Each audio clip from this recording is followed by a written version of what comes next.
Selamat datang lagi nih di channel saya di Dovi Wijaya, my vlog my channel. Dan di sini saya punya sharing sih mengenai pengalaman saya mengikuti tes SKB pada tahun 2018 ya. Nah, untuk apa aja sih yang harus dipersiapkan waktu itu? Yang paling penting ketika kalian mendekati waktu atau hari uh, tes SKB, kalian jangan gugup. Kalian tetap belajar ya belajar, dan tapi tidak boleh gugup yang berlebihan. Kalaupun kalian gugup ketika tes, coba kalian tenangkan diri dulu dengan cara kalian masing-masing. Mungkin seperti diam, tarik nafas, makan permen. Kalau saya sih waktu itu mengurangi grogi atau never saya ya dengan cara minum atau makan permen. Tapi tiap orang beda-beda ya, tergantung kalian gimana merilekskan tubuh kalian. Oke, ya jangan lupa waktu itu apa aja sih yang harus dibawa ketika mau tes SKD. Intinya kurang lebih kayak tes SKD, nggak boleh pakai jam tangan, nggak boleh pakai pinggang, cukup pakai baju sama celana, pakai sepatu pantopel, sih rapi lah ya pakaiannya. Dan situ sebagai contoh sih, maksudnya kita udah bisa menilai kita sebagai calon PNS kita harus siap rapi gitu ya, harus disiplin, dan jangan bawa barang-barang yang tidak penting sih, karena suasana saat itu kan lagi ramai, takutnya aja ada sesuatu hal yang tidak diinginkan. Oke, mungkin kita langsung aja ya. Saya akan membacakan beberapa sampel yang udah saya ambil dari teman-teman saya angkatan 2018, CPNS 2018 itu, maupun yang teman saya di kampus yang sekarang keterima di Kementerian Pertanahan, sama teman kerja saya keterima di Pemprov Kaltim. Tapi sebelumnya saya mau baca dulu yang di daerah saya sini ya, maksudnya yang satu angkatan sama saya. Oke, langsung saja. Yang pertama yaitu analis jabatan. Penempatannya di mana ya? Penempatannya teman saya ini di sekretaris daerah. Saya nanya nih, soal-soal apa aja sih yang keluar waktu kamu mengikuti tes SKB ya. Dia menjawab, kemarin kebetulan soal SKB ku konsennya ke jabatan yang aku pilih. Jadi benar-benar isinya tentang analisis jabatan, dari aturan yang mengatur apa, kemudian tentang hal kepegawaian, kepangkatan, standar kompetensi jabatan, evaluasi jabatan, dan lain-lain. Inti analisis jabatan itu apa, korelasi dengan beban kerja ya opo, maksudnya seperti apa, makna-makna indikator di formulir analisis jabatan dan beban kerja, seputar itu aja. Dan beberapa soal ke double gitu, cuman pilihannya diacak random. Jadi ya kalian harus benar-benar teliti sih ya baca soal-soal SKB, dan jangan dulu, kerjakan santai, relax. Oke, lanjut. Yang kedua ini jabatannya auditor, penempatannya di inspektorat. Maaf ya guys, ini saya lagi di kantor.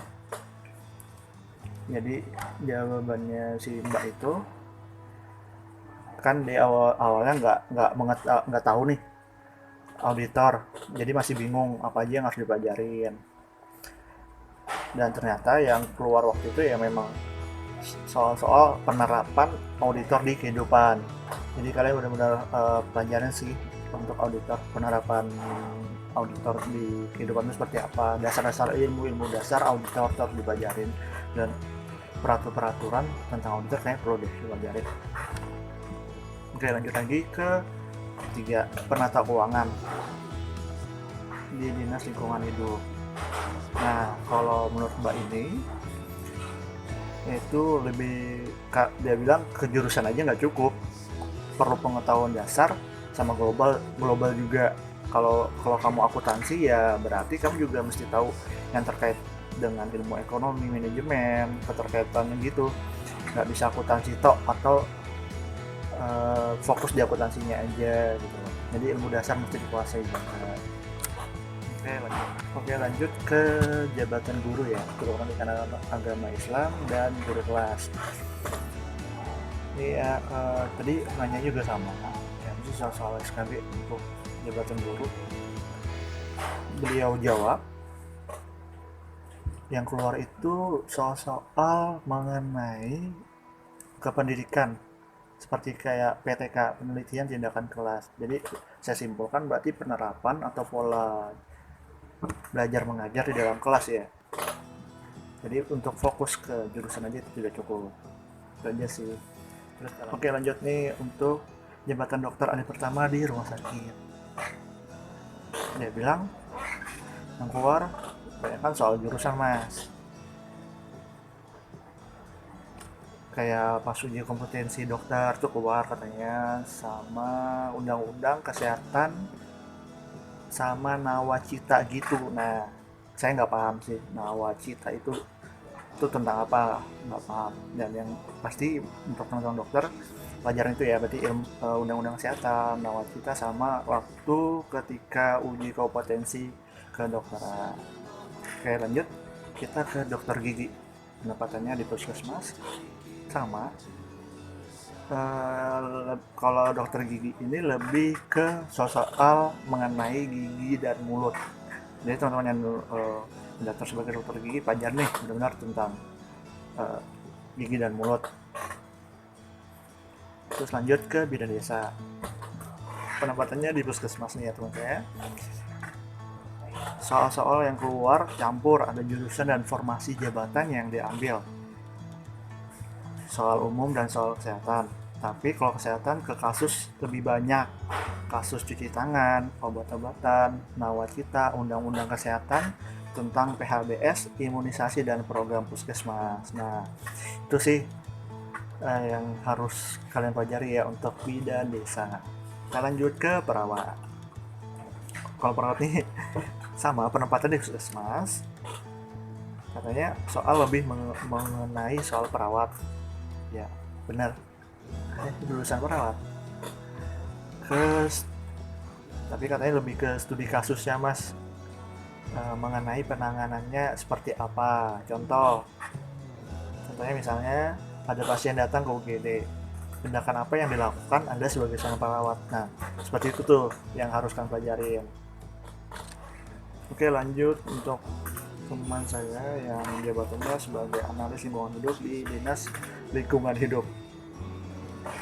Katanya soal lebih ke jabatan yang dilamar mas, sebagian dikit ada kejurusan. Soal kemarin yang keluar tentang lingkungan dan semua undang-undang tentang lingkungan. Nah, berarti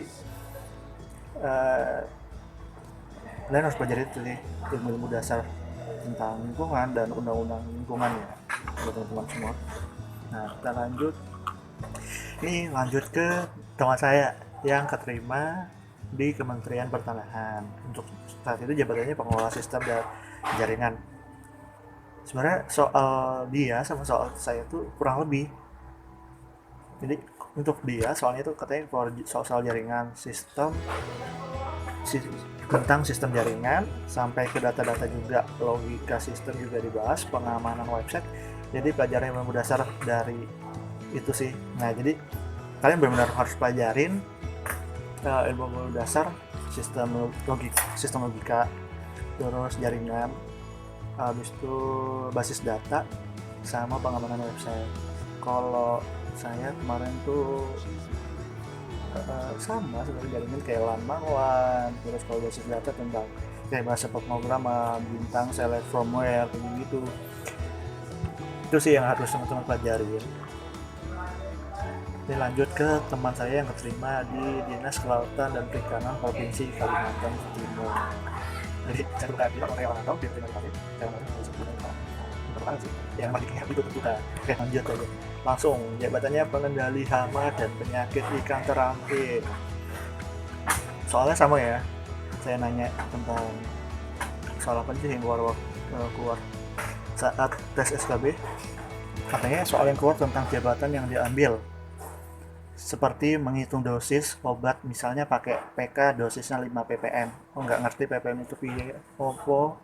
Terus nama-nama penyakit dan gejalanya, nama ilmiah ikan, tentang kesehatan ikan dan peraturannya, tentang budidaya ikan juga masuk, gimana cara menebar benihnya supaya tidak stres, dan dosis pakan ikan. Nah, itu buat teman-teman yang mengambil pengendali hama dan penyakit ikan terampil.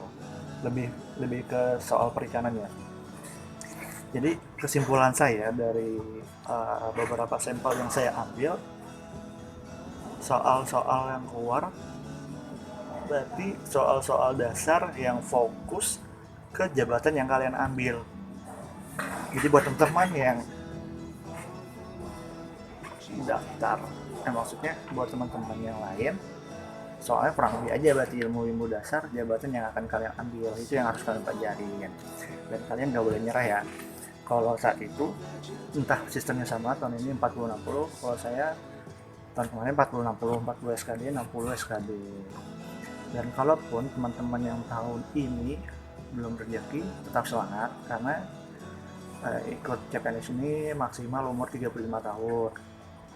Jadi buat teman-teman yang masih di bawah umur 35 tahun, nggak boleh bersedih, tetap semangat, masih ada kesempatan. Selama ada kesempatan terus mencoba, dan jangan kecewa, terus trauma, itu nggak perlu. Yang ada jadikanlah semangat buat belajar. Semoga kalian bisa keterima di tes selanjutnya.